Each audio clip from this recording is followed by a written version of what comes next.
everybody, it's Chandra Pivo here today, and I'd like to try my hands, palsy hands, at something a little different. And that's taking you into my garden that I have created the last couple of months with just some simple wire, some stakes, and zip ties. And it's kind of been inspired by another YouTuber by the name of Jess from Roots and Refuge on YouTube. I'll link her channel in the description below. You can check her out. She's great for lots of information on gardening. I'm just starting. This is my first year at gardening, and I think I've done a pretty good job at it. You let me know in the comment section below what you think, and I'll just start showing you around.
I hope you've enjoyed the tour of the garden with Castiel and I look forward to reading your comments in the section below.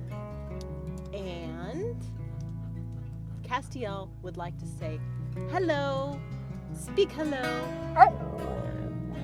Good boy, Cass. Till next time, bye-bye.